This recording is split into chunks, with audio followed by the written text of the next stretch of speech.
Hey everyone. So this is a new kind of video. I'm going to be reviewing an amateur game between KGS. He's not really 2-Dan. He's like, I don't know, 2Q, 1Q. They're relatively close players. Um, and yeah, I thought it might be fun just to do these kind of reviews on a just once in a while. Um, okay. So we're just going to go through it then. Both players open up pretty normally. Black opts for the high Chinese, which is a little bit unusual because normally it's important to note whether this is a star point or a 3-4 point. Just when considering the direction of how this is going to follow up. It's not like terribly unusual, but you'd think approaches like these kind of change the normal flow if I can now go for a Kobayashi formation versus this kind of high Moyo formation where the approach is a little bit better for black compared to the Kobayashi because black can take the corner, whereas this one's making a stronger framework. And we see that black pincers. Now this is a little bit unusual because when we think about this shape overall, like I did say the Kobayashi would be good, but black when he plays the high Chinese wants to move to the bottom side very quickly. He wants to develop that, build his moyo around the bottom right corner. And the reason for this is that the bottom right corner is a 3-4 point, so it doesn't have as many weaknesses. Like you can really only approach it with a move like one of these.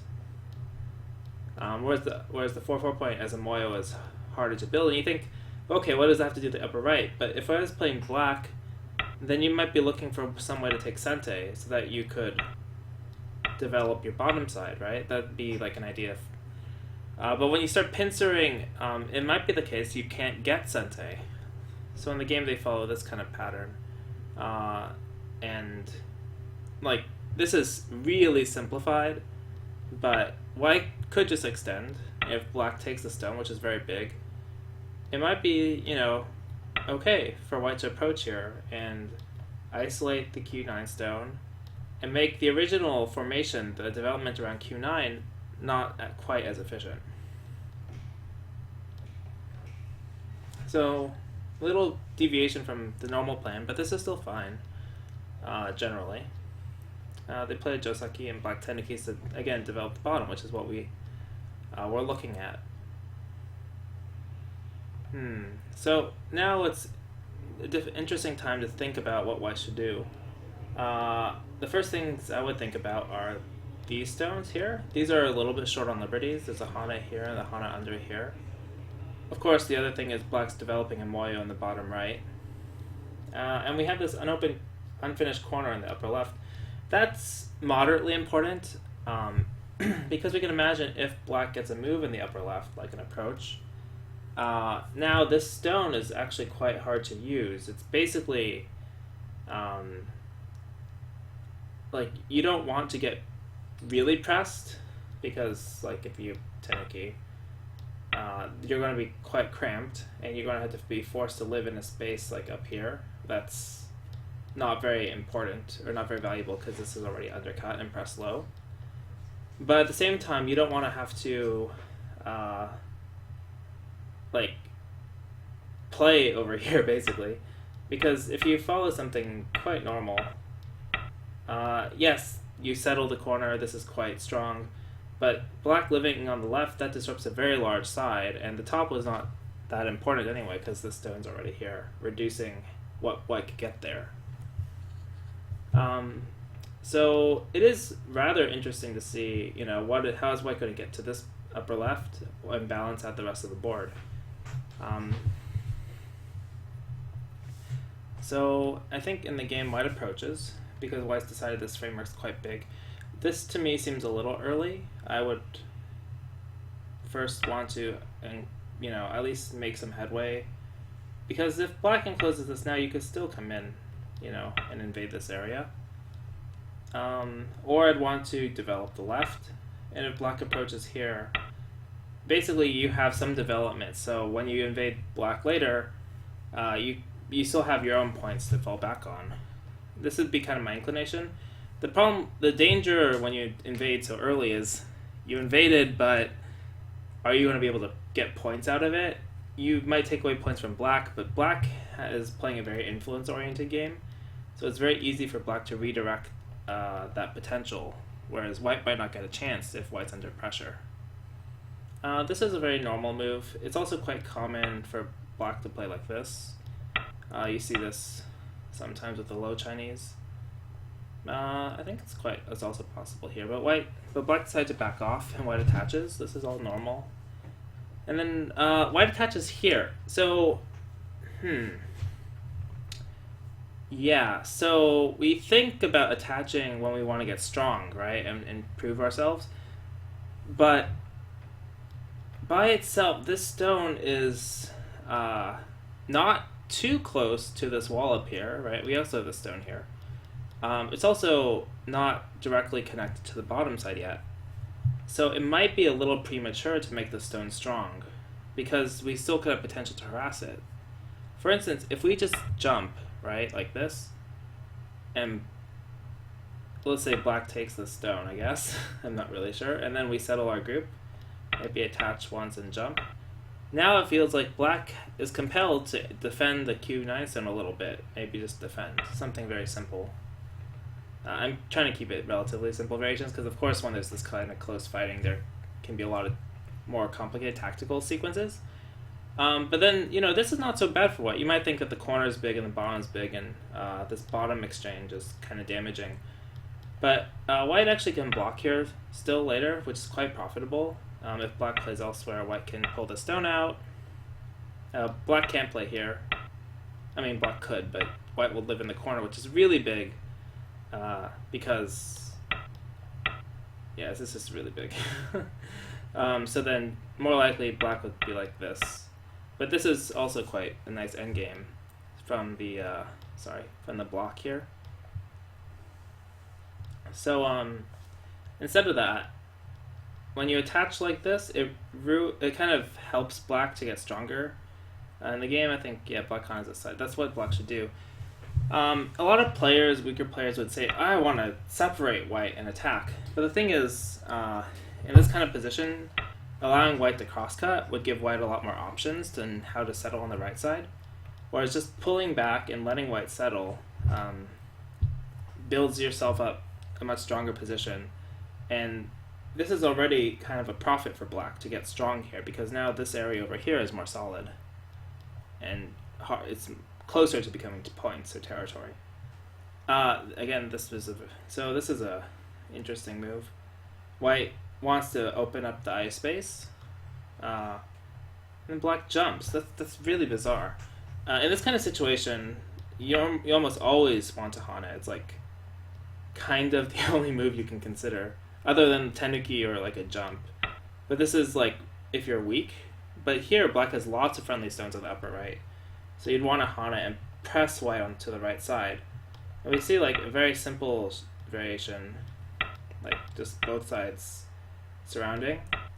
This upper right area gets really, really large, and white's only gaining like these 4 points. It's a really big shift. But when you jump like this, it gives white the opportunity to jump out, which reduces your potential over here. And in exchange, you've gained a little bit of protection here, but it's not very big for points. And it's still, if white gets the move here first, it can be undercut or threatened. So it's not a very sound way of going about surrounding points. White extends. Typically when you are in a position where you're trying to make life or settle, you want to jump out faster, get out closer to the center. You want, like in this case, the very obvious thing is this at least matches the O6 stones in terms of getting out towards this direction in the center. With this stone, black could cap, or if black's really good, this doesn't work. But and if you're stronger, you could try to seal white in. But at least black could cap, right? This is still kind of wrong direction, so probably this way. But the idea is still the same. White's behind black's stones, so it's going to take longer for white to get out. It takes more moves. which means you're going to be under attack for more moves, which means black can profit for a longer period of time. So you always want to get out as fast as you can if you're in that kind of pressure. Black play, this is a little conservative, but it's still fine. It lets white get out, and we see like the difference between this one space in the center. Now white's out ahead of these two stones, so this is kind of like an even fight for now, because every other move, someone's passing the other person in terms of getting out. That's why I kind of favored this one, where if white wants to match it, you have to attach, and it's a little bit tough for white to get out now. It's very simple, and black expands this upper area. But yeah, so white jumped and black jumped, which is fine. White came here. Okay, let's pause for a second. When we look at this board, what do we see? We see black's developing some nice potential here for points. It's still relatively potential, like it can still be reduced quite a bit. White has this semi-weak group here, and there's these two corners that are still empty. So if I were white, I would really want to settle my group here.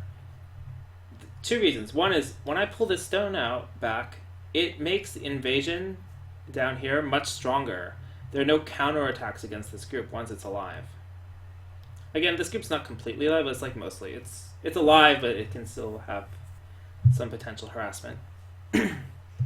And the other thing is, now that this group is alive, I don't have to worry about any potential running any potential for black to get strong in the center, right? So if we imagine like white encloses, right, and black just takes this, now white has to run with this group. Even if you play here, you just have to start moving with this group, which means running out.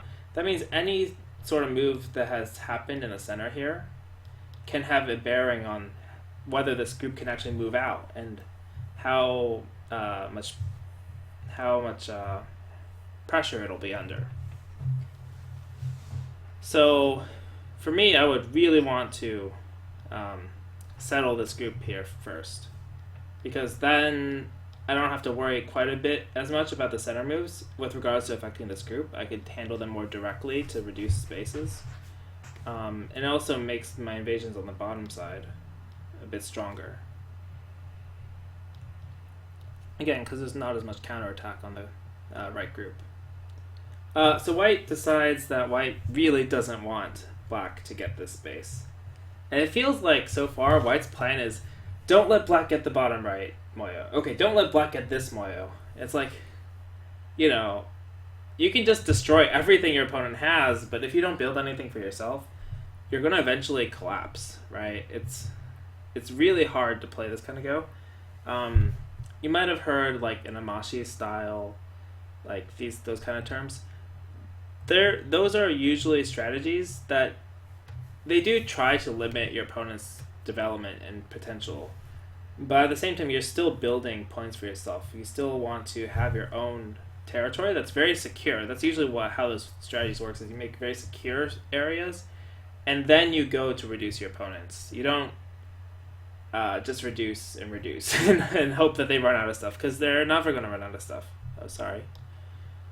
Because while you're being attacked and trying to erase their potential, they're going to be developing potential somewhere else. So it's better to maybe take a more defensive approach. Like, let's say white comes here and black answers, right? Even now, I wouldn't really want to come here to reduce. I might actually make this exchange because it's double sente.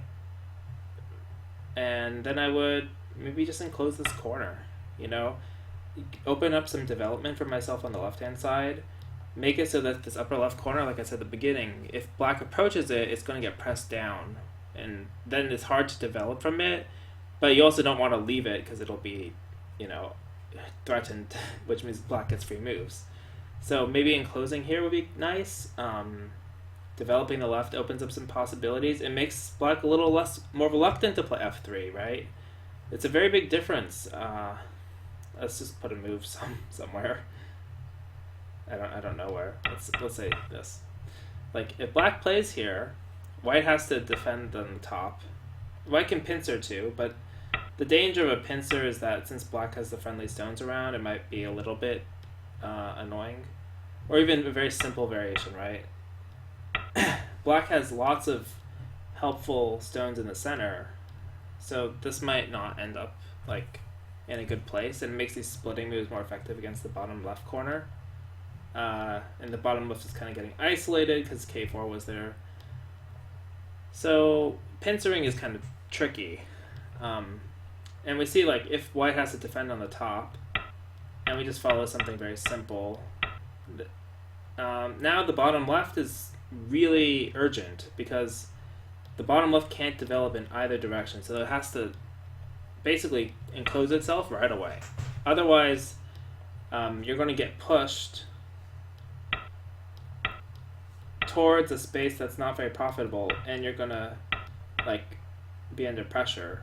Basically, you have to take a smaller area because black's move is more forcing because it has the back of the sides, and it still can get harassed later. So like maybe white has to play here now, because if white doesn't have to, but it's really painful if black gets to harass white like this and seal on the outside.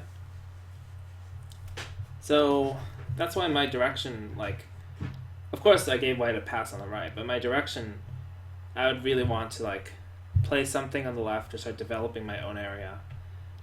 In terms of reduction for the upper right, I don't know, there's a lot of ways. You don't have to do it like this. This kind of move, sorry, I'll go back to the game tree. This kind of move, normally when you reduce, you want to have a follow-up or some weaknesses you're aiming at. I'll go forward a bit and see, so white was aiming at this kind of cut weakness, but the problem is you're still really surrounded by a bunch of black stones, right? This isn't such a great weakness to aim at.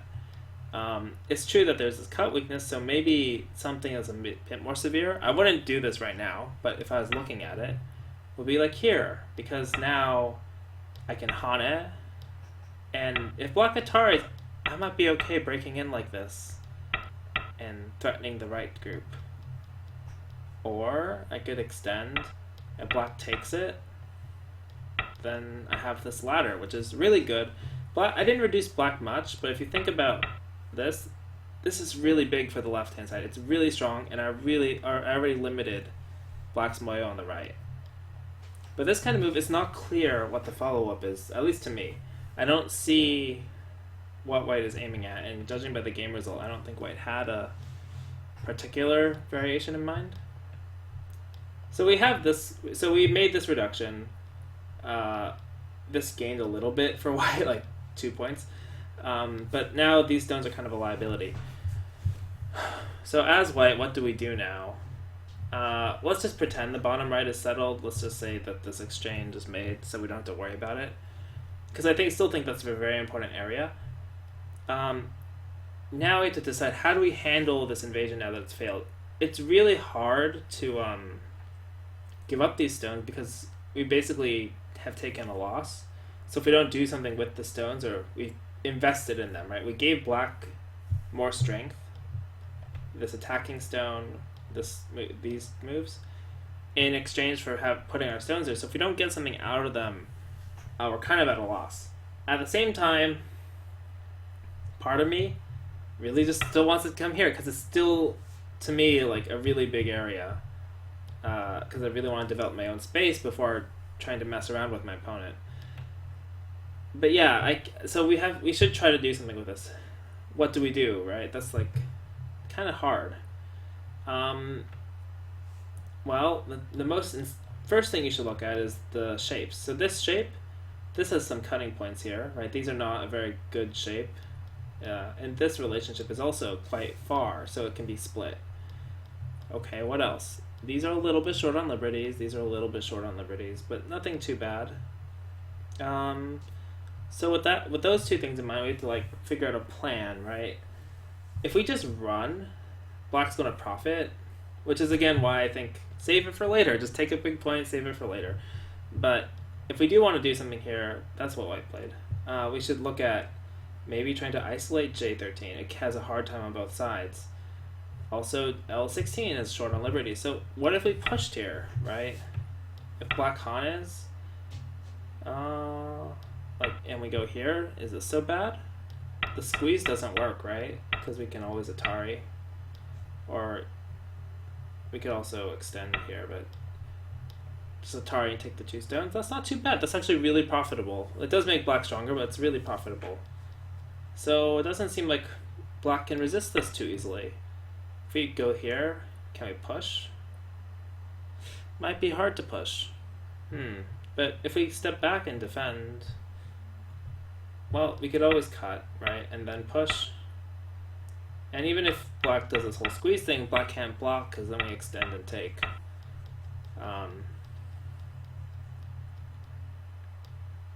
So, yeah, it doesn't seem like that's a good move. Like, black could go here, we push through, all good. This is forcing, but again, no good follow-up.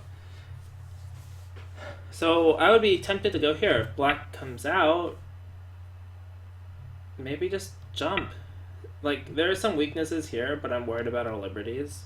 So, extend our liberties first by getting out. And then these are all isolated. Let black worry about them. And once we have a group that's extended out here, we can move into the right.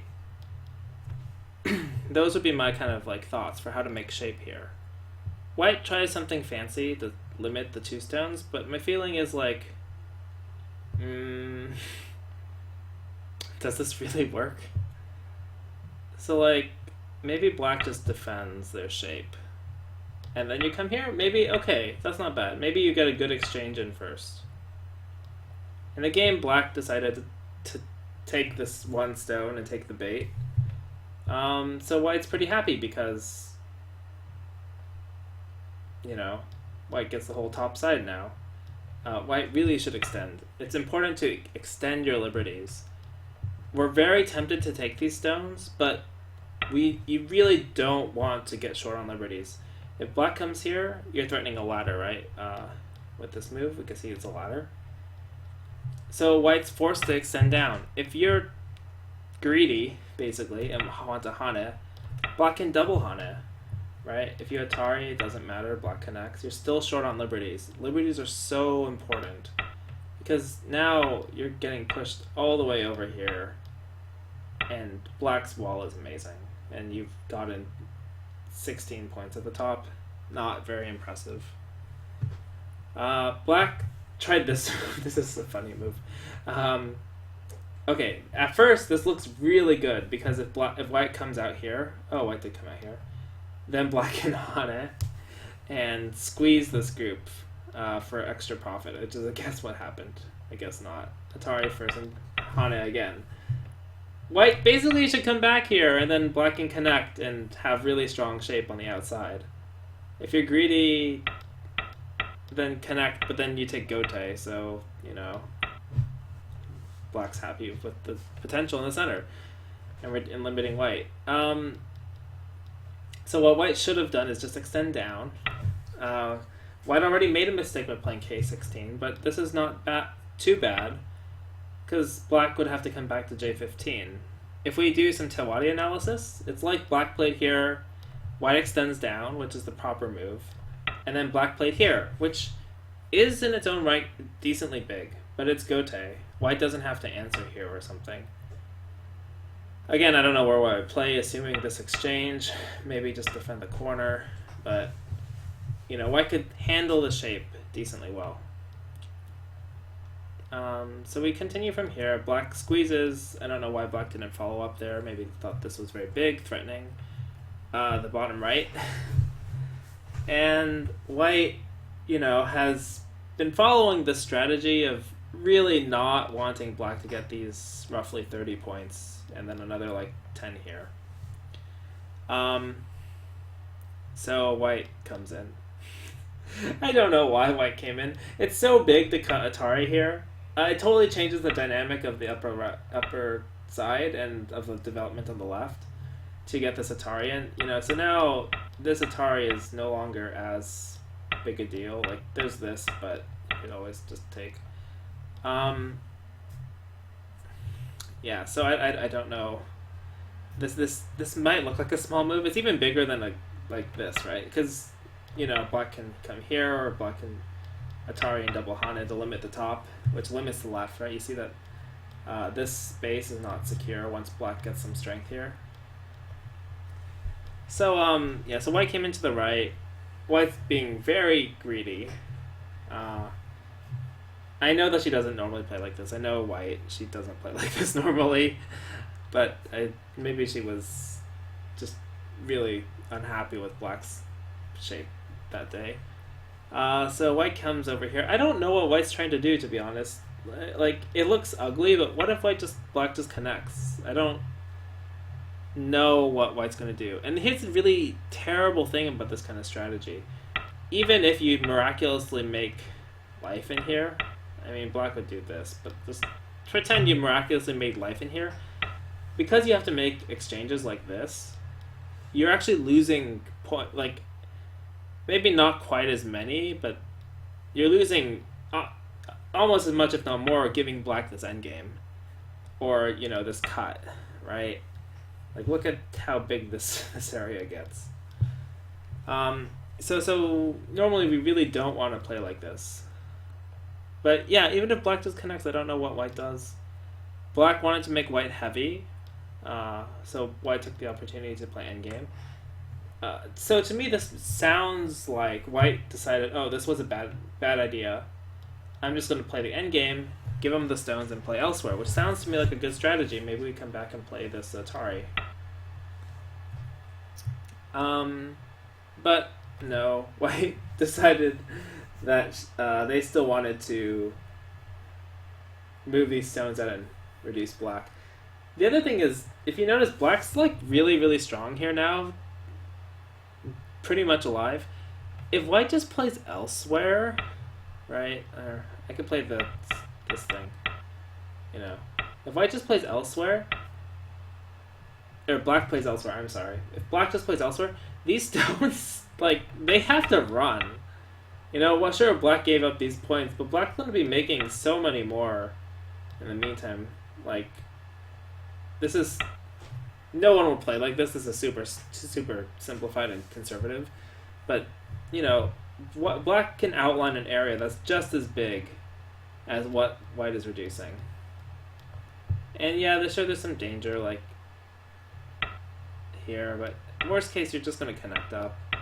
And you already gained as much as you lost, and white has created a lot of weak points and things you can aim at. Of course, still, I think attacking is fine. The difficulty here is knowing the direction of attack, because the board is still quite open on the left side, right? We want to figure out how to attack this profitably. I actually do think it's a bit difficult, too, so I would be tempted to either just conserve our points, like this, and say, okay, white, how are you going to handle your group? And if it's like this, just keep playing elsewhere. Like, okay, white's going to jump here.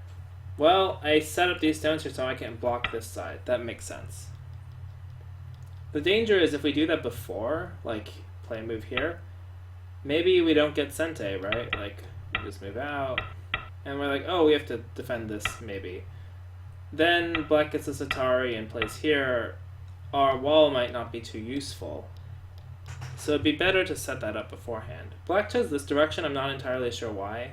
Maybe he's thinking that these are strong so we can use them for attacking, which is true.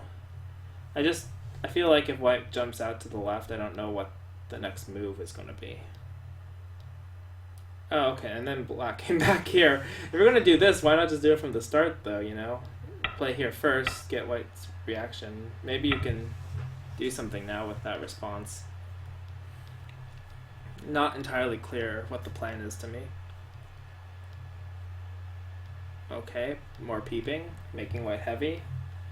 I really am tempted just to take our points. It's quite big. Especially because now we're getting a little bit dangerous now that these points here are so strongly connected. White coming out here, threatening this cut, this descend. It's a little bit dicey. Excuse me. So black jumps out. White Hanes, very peculiar. And black comes back and lets white cut. Wait, what? No. We cannot let white just separate us. Even if white comes back here. Like, white still can't cut this, right? It's an Atari. And sure, this is, like, annoying to have to answer this like this. Or, more likely like this. But letting white cut here defeats the entire, like, why did we push white out all this way, right? Like, we could have just played over here and not attacked the group. That's a little strange. So black decided to approach. Again, I'm a little confused. I think black should at least extend once to see white's response.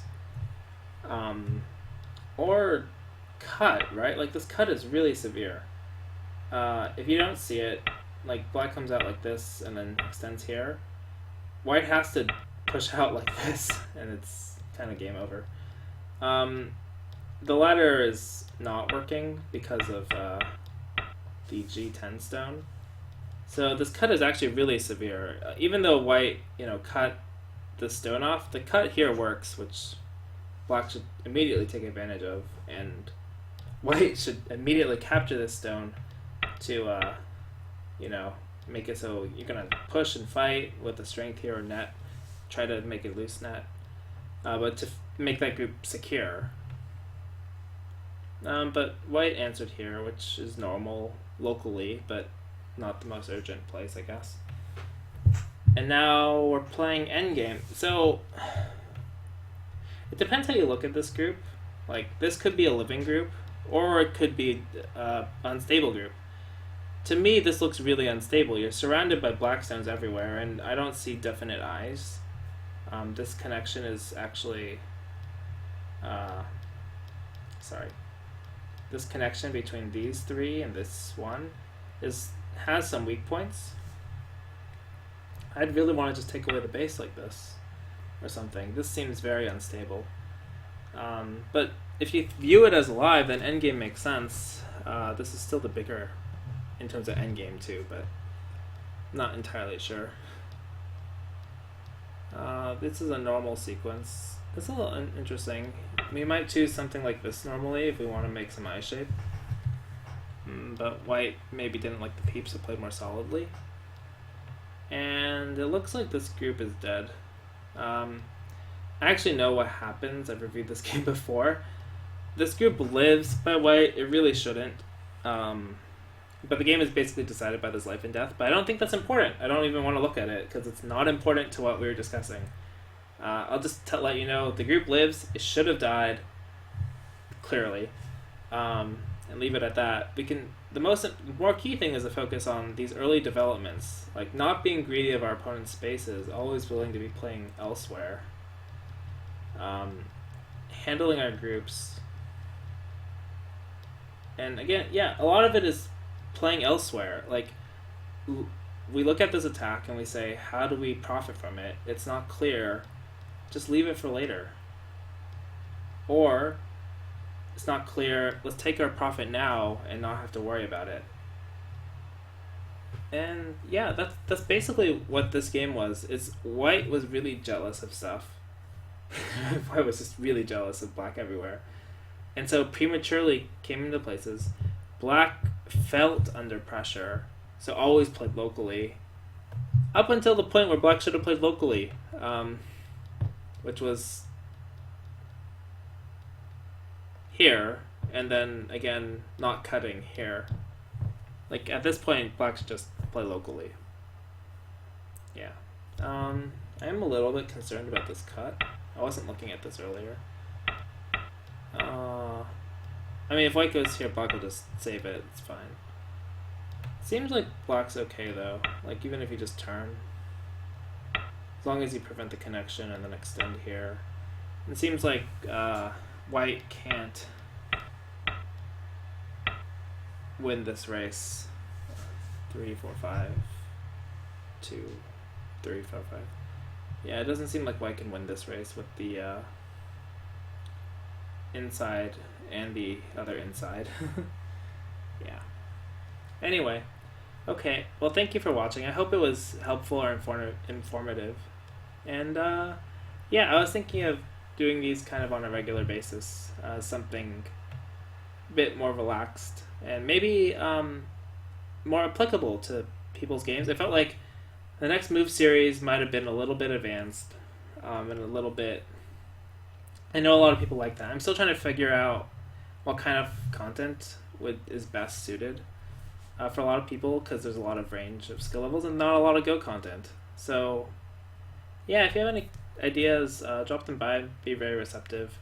But for now, I'm thinking I'm gonna stick with doing these kind of game reviews of amateur games. I think might be very useful and more direct. And then maybe starting up the Where to Play series again. I also had one other idea in the works, but we'll have to see. Okay, anyway, thank you for watching. I'm sorry again, I don't have a camera.